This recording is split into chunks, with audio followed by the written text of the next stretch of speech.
அனைவருக்கும் தஞ்சை சுகுமாரின் வணக்கங்கள். சமணர்கள் கொண்டாடும் பல்வேறு விழாக்களில் அட்சய திருதியை ஒரு சிறந்த விழாவாகும். இதனை விழா என்று கூறுவதை விட பருவநாள் என்று கூறுவது மிகச் சிறந்ததாகும். பருவநாள் என்றால் எந்த விழா மனிதனின் ஆன்மீக மேம்பாட்டிற்கு உறுதுணையாக இருப்பதோ அந்த விழா பருவநாள் அல்லது பருவ விழா என்று அழைக்கப்படும். தசலட்சண நோன்பு, தீபாவளி, அட்சய திருதியை போன்றவை பருவ நாட்கள் என்று அழைக்கப்படுகின்றன. இந்த அட்சய திருதியை முதலாம் தீர்த்தங்கரர் பகவான் ரிஷபநாதரின் வாழ்க்கை வரலாற்றிலே நிகழ்ந்த ஒரு புனித நிகழ்ச்சியை நமக்கு உணர்த்துகிறது. பகவான் ரிஷபநாதர் தோன்றிய பிறகு அவர் வளர்ந்து சக்கரவர்த்தியானார். அவர் சக்கரவர்த்தியாக இருக்கும் பொழுது மக்களுக்கு பல்வேறு கலைகளை போதித்தார்.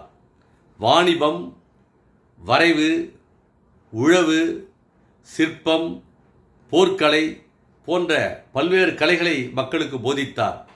மக்கள் அந்த தொழிலை செய்து சிறப்பாக வாழ்ந்தனர். அதன் பிறகு சக்கரவர்த்தியாக இருந்த ரிஷபநாதர் துறவு மேற்கொள்ள வேண்டும் என்ற எண்ணத்திலே துறவை மேற்கொள்கிறார். 6 மாத காலம் கடும் தவம் புரிகிறார். அவர் சிறந்த மௌனியாக இருக்கிறார். 6 மாத காலம் முடிந்த பிறகு அவருக்கு ஆகாரம் தேவையில்லை என்றாலும் மக்கள் அனைவரும் ஆகாரம் அளிக்கும் முறையை அறிந்து கொள்ள வேண்டும், அக்கால துறவிகள் ஆகாரம் பெறுமுறையை அறிந்து கொள்ள வேண்டும் என்பதற்காக அவர் ஆகாரம் பெறுவதற்காக காட்டிலிருந்து நாட்டுக்கு வருகிறார். வீதி வழியே நடந்து வருகிறார். அவ்வாறு வரும்பொழுது ரிஷப முனியை பார்த்த மக்கள் மிகுந்த மகிழ்ச்சி அடைகின்றனர். தங்களிடம் இருக்கும் பொருளை கொடுக்க மிகவும் விருப்பமாக வருகின்றனர். அதிலே ஒருவன், மகாமுனியே, தங்களுக்கு சர்வ லட்சணம் அமைந்த குதிரைகள் இருக்கின்றன, அதனை பெற்றுக்கொள்ளுங்கள் என்று ஒருவன் கூறுகிறான். இன்னொருவன், சிறந்த முனியே, நல்ல இனமும் ஜாதியும் மிக்க யானைகள் என்னிடம் இருக்கின்றன, அவற்றை நீங்கள் பெற்றுக்கொள்ளுங்கள் என்று கூறுகிறான். மற்றொருவன், கட்டடக்கலை கற்பித்த காவலனே, என்னிடம் மாளிகைகள் இருக்கின்றன, அனைத்தையும் எடுத்துக்கொள்ளுங்கள் என்று கூறுகிறான். இன்னொருவன் தனது அழகிய மகளை அங்கே அழைத்து வந்து, மாமுனியே, இல்லறத்திலே நீங்கள் வாழ வேண்டும், அதற்காக எனது அழகிய மகளையே உங்களுக்கு தருகிறேன், மணமுடித்துக் கொள்ளுங்கள் என்று கூறுகிறான். இன்னொருவன் தட்டிலே நவரத்தனங்கள், வைடூரியங்கள், தங்கம், முத்துமாலைகள் போன்றவற்றை எடுத்து, இறைவனே நீங்கள் எடுத்துக்கொள்ளுங்கள் என்று கூறுகிறான். மற்றொருவன் நல்ல நறுமணமிக்க மலர்களை கொண்டு வந்து இதனை ஏற்றுக்கொள்ளுங்கள் என்று வேண்டுகிறான். ஆனால் ரிஷபநாதர் அனைத்தையும் துறந்தவர். அவர் அனைத்தையும் தியாகம் செய்தவர். அவருக்கு இந்த பொருளெல்லாம் தேவையில்லை. அவர் அங்கே இருந்து கிளம்புகிறார். ஏனென்றால் ஆகாரம் அளிக்கும் முறை யாருக்கும் தெரியவில்லை. எனவே மீண்டும் அவர் காட்டுக்கே சென்று தவத்தை மேற்கொள்கிறார். இதற்கு ஒரு காரணத்தை சொல்லுவார்கள். என்ன காரணம் என்றால், பகவான் சக்கரவர்த்தியாக இருக்கும் பொழுது மக்களுக்கு உழவுத் தொழிலை கற்றுக் கொடுத்தார். அந்த உழவுத் தொழில் செய்யும் பொழுது எருதுகள் அந்த பயிர்களை மேய ஆரம்பித்தன. இதற்காக ரிஷப சக்கரவர்த்தியிடம் அவர்கள் முறையிட்டனர். அப்பொழுது ரிஷப சக்கரவர்த்தியானவர் அந்த எருதுகளுக்கு வாய்ப்பூட்டு போடு என்று சொன்னார். வாய்ப்பூட்டு போடு என்று சொன்னார். உழவுத் தொழில் முடிந்த பிறகு வாய்ப்பூட்டை எடுத்துவிட வேண்டும் என்று சொல்லவில்லை. இது தெரியாமல் மக்களெல்லாம் உழவுத் தொழில் செய்யும் பொழுது அந்த எருதுகளுக்கு வாய்ப்பூட்டு போட்டு விட்டனர். எருதுகள் அந்த உழவுத் தொழிலை செய்த பிறகு அந்த மக்கள் வாய்ப்பூட்டை எடுக்க மறந்து விட்டனர். அந்த எருதுகள் 6 நாழிகை உணவும் நீரும் இல்லாமல் அவதிப்பட்டன. அதன் பிறகு மன்னனுக்கு தெரிய வர அந்த வாய்ப்புட்டை எடுக்கச் சொல்கிறார். இந்த 6 நாழிகை அந்த எருதுகள் உணவில்லாமல் இருந்ததுக்கு ஏதோ ஒரு விதத்திலே ரிஷப சக்கரவர்த்தி ஒரு காரணமாக இருப்பதால் அவருக்கு இந்த முதல் 6 மாதம் கழித்து ஆகாரம் கிடைக்கவில்லை, அந்தராய கர்மத்தினுடைய உதயத்தினால் என்று சில அறிஞர் பெருமக்கள் கூறுவார்கள். உணவு ஆகாரம் எடுத்துக்கொள்ளாமல் காட்டிற்கே சென்ற ரிஷபமுனி மீண்டும் 6 மாதம் காலம் கழித்து ஆகாரம் பெற காட்டை விட்டு நாட்டுக்கு வருகிறார். அஸ்தினாபுரத்து மன்னன் சோமப்பிரபன் அவனது தம்பி ஸ்ரேம்சகுமாரன்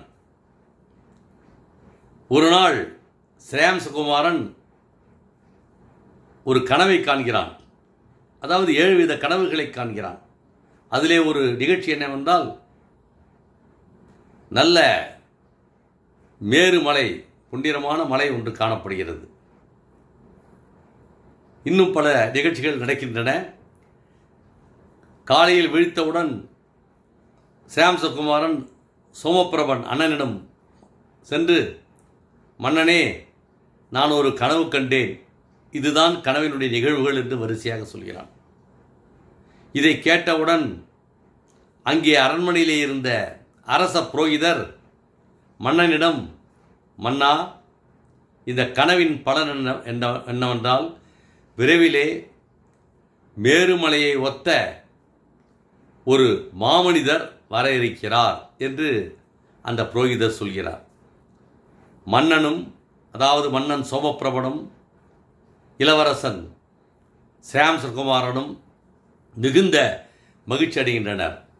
அந்த மாதத்திலே வளர்பிறை என்று வளர்பிறை சமயத்திலே 3ஆம் நாள், அதாவது திருதியை தினத்தன்று பகல் வேளையிலே பிறந்த மேனியோடு ஒரு மாபெரும் மனிதர் வீதி வழியாக வருகிறார் என்ற நிகழ்ச்சி மன்னனுக்கு தெரிவிக்கப்படுகிறது. மன்னனும் ஸ்ரேம்சகுமாரனும் உளம் மகிழ்ந்து அங்கே வருகிறனர். வந்த பிறகு ரிஷபமுனியை வணங்குகிறார்கள். ஸ்ரேம்சகுமாரன் ரிஷபமுனியை உற்று பார்க்கிறான். அவ்வாறு பார்க்கும் பொழுது அவனுக்கு அவதிஞானம், அதாவது முற்பிறவியின் நினைவு ஒன்று வருகிறது.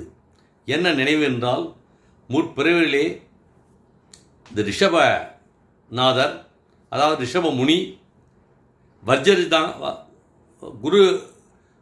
குருஜாங்கல நாட்டினுடைய மன்னனாக இருந்தான்.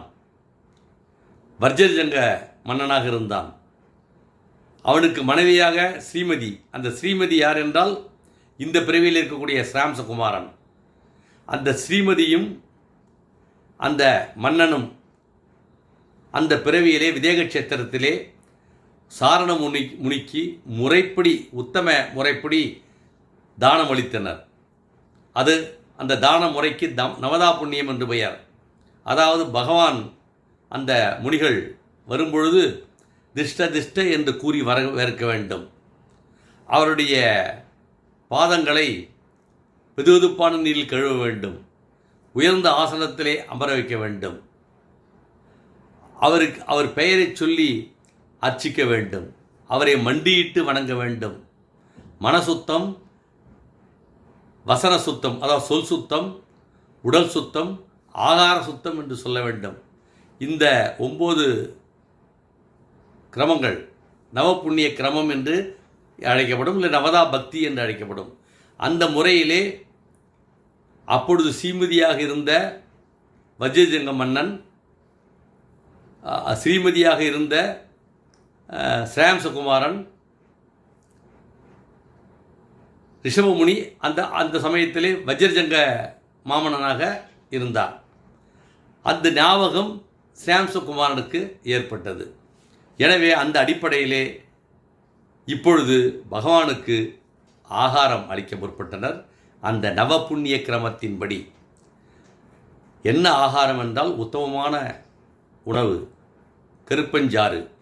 ஆகாரம் கொடுப்பவர் ஸ்ரேம்சகுமாரனும் சோமபிரபணம் உத்தமர்கள், ஆகாரம் பெறுபவர் தீர்த்தங்கராக வரக்கூடிய மாமுனி ரிஷபர், ஆகாரம் கொடுக்கும் முறை நவதா பக்தி, எல்லாமே உத்தமமாக இருப்பதால் இது உத்தம தானம் என்று அழைக்கப்படும். அவ்வாறு தானம் கரும்பஞ்சாற்றை தானம் அளிக்கும் பொழுது பகவான் இரு கைகளையும் சேர்த்து குவித்து 108 முறை அந்த கரும்பஞ்சாற்றை அருந்துகிறார். அப்பொழுது தேவர்கள் ரத்தனமாறி மலர்மாறி பொழிகின்றனர். அதன் பிறகு சாம்சகுமாரன் மகா தானபதி என்று அழைக்கப்படுகிறான். இந்த நிகழ்வுக்கு அட்சய திருதியை என்று ஏன் பெயர் வந்ததென்றால், பகவான் 108 முறை அந்த கருமஞ்சாற்றை குடிக்கும் பொழுது ஒரு சொட்டு கூட கீழே விழுந்து அழியவில்லை. க்ஷயம் என்றால் அழிதல், அட்சயம் என்றால் அழிவின்மை, நிறைவு என்று பெயர். நிறைவான தானம் அங்கே நடைபெற்றது. திருதியை தினத்தன்று நடைபெற்றது. எனவே அட்சய திருதி என்று அழைக்கப்படுகிறது. அது மட்டுமல்ல, பகவான் அதாவது ரிஷபமுனி கடும் தவத்தை புரிந்து கொண்டிருக்கும் பொழுது தவத்திலே எந்த தவறோ எந்த இடையூறோ ஏற்படவில்லை. நிறைவான தவம் அங்கே நிகழ்ந்திருக்கிறது. எனவே நிறைவான தவம் இருப்பதால் அக்ஷயம் என்றால் நிறைவு, அது திருதியை தினத்தன்று நிறைவடைந்ததால் அது அட்சய திருதியை என்று அழைக்கப்படுகிறது. இந்த அட்சய திருதியை தவத்தின் மேன்மையை போற்றுகிறது, விடையினுடைய தன்மையை குறிப்பிடுகிறது, தானத்தினுடைய மேன்மையை குறிப்பிடுகிறது. இந்த அட்சய திருதியை பருவநாளை நாம் அனுசரிக்கும் பொழுது நாம் ஆசையை விட வேண்டும், பேராசை கொள்ளக்கூடாது, மிகுபொருள் விரும்பாமல் இருக்க வேண்டும். பொதுவாக அட்சய திருதி என்று மக்களெல்லாம் நகை கடைக்கு சென்று நகைகளை வாங்குவது இயல்பு. ஆனால் சமணத்தை பொறுத்த மட்டில் அது இல்லை. இது ஆன்மீக மேம்பாட்டிற்கு உதவக்கூடிய ஒரு நாள். இந்த நாளிலே உபவாசம் இருக்கலாம், அதே நேரத்திலே ஆகம நூட்களை படிக்கலாம், எல்லாவற்றுக்கும் மேலாக நம்மால் என்ற தானம் அளிக்கலாம். அதுவும் திருதியை தினத்தன்று அளிக்கக்கூடிய தானம் சிறந்த தானமாக இருக்கும். எனவே இந்த அட்சய திதி என்று ஆகமங்களை படித்து பிறருக்கு ஆகாரம் அளித்து புண்ணிய ஆசீர்வாதத்தை பெறுவோம் என்று கூறி விடைபெறுகிறேன். அன்புடன் தஞ்சை சுகுமார்.